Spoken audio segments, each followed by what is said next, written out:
الفيديو ده انا تالت مرة اسجله.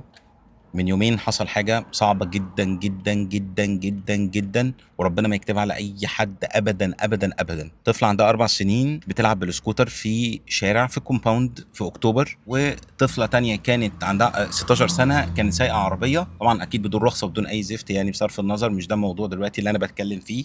دي داست دي، فدي اتوفت، ربنا يرحمها ويصبر اهلها. انا كلامي على شكل المجتمعات السكنيه، فكره شكل الكومباوندز الجيتد كوميونيتيز. اول مكان بشتري فيه اول بيت لينا ده كومباوند. في حياه الكومباوند نقول الارض دي لما هتطلع وبتاع وخلاص، وبتشتري وتقول عشان خاطر الطفل يلعب براحته ومش عارف ايه، وفي شكل الامان. بس هو الامان مش كله يعني امان سرقه وامان ان انت تبقى براحتك، ولا امان عربيتك تبقى كويسه. الامان اولويه الاساسيه فيه حفاظ على اضعف حد في السلسله، اضعف حد هيستخدم المكان ده اللي هو الطفل اصلا. الطفل ده المفروض يبقى ليه اولويه في تصميم المكان، يبقى ليه اولويه في تنفيذ المكان، اولويه ان يبقى في بين العمارات يبقى في اماكن دي الاطفال بتتجمع فيها، هي دي المناطق اللعب. في الشوارع يبقى في تحديد للسرعه، بنتكلم ما ينفعش تتعدى 20، ما ينفعش تتعدى 20 جوه الكومباوند، ما ينفعش تتعدى 20. لازم يبقى في مطبات، ومطبات مسافتها متقاربه، مطبات ومطبات، مش المطب اللي هو واحد بيجري على المطب وبسرعه وبينجز وبيكمل وعادي. لا، لازم مطبات عاليه وما تضرش العربيه، بس مطبات عاليه تبقى تجبرك لازم تقف عندها. المطبات دي كمان المفروض تبقى ممكن نقولها ان هي تبقى عند مداخل العمارات، قبل مداخل العمارات، قبل الحاجات الاماكن اللي في التصميم. المفروض ان في حد احتمال يمشي هنا، المفروض ان في طفل احتمال يطلع من المدخل العماره دي.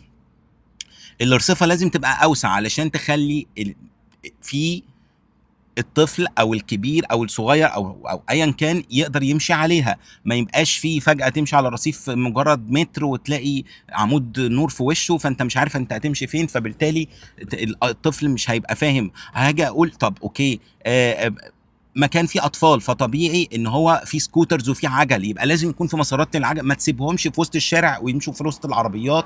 ما تسيبهمش ما تسيبهمش يمشوا في وسط على الزفت ده. بتقول لي واحد بقى مسرع، ولا تقول لي بتاع ديليفري، ولا تقول لي عربيه حد ماسك الموبايل، ولا تقول لي اي حاجه، ما ينفعش. او حد مسرع يعني في وسط ده. المفروض ان قبل الملفات يبقى في مطب، قبل الملف وبعد الملف في مطبات، ويبقى في فرد امن واقف بكشك بتاعه، واقف ومركز جدا.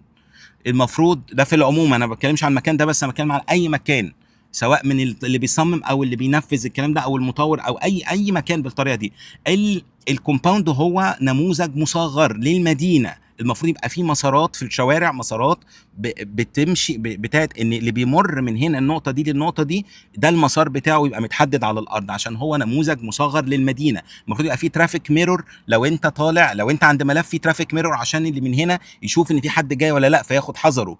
المفروض ان ما يبقاش فيه بلايند سبوت، ما يبقاش فيه نقط عاميه انا مش شايف ايه اللي وراها، لان مش كل الناس عندها ادراك انها تفهم. مش هقول بقى الصغير اللي المفروض ما مالوش ان هو يتنيل يسوق اصلا، انا بتكلم عن الكبير اللي سايق، الحد اللي ماسك موبايل اللي مش مركز. انا ما ينفعش اسيب مكان لاحتمالات بيهيفير بتاع اللي بيستخدمه او هو مدى فهمه. لا، انا لازم احطه تحت رولز معينه، عشان الرولز دي هي اللي هتحافظ على الناس والاطفال والارواح اللي عايشه في المكان. ربنا ما يكتب اللي حصل ده على اي حد ابدا ابدا، وربنا يصبر اهل البنت. ويعني الكلام ده يعني عشان بس مش موضوع عذرا ان انا يعني طولت فيه. فانا هتكلم عن الحاجات دي ممكن في فيديو منفصل بشكل مفصل بصور بالكلام ده، لكن يعني بس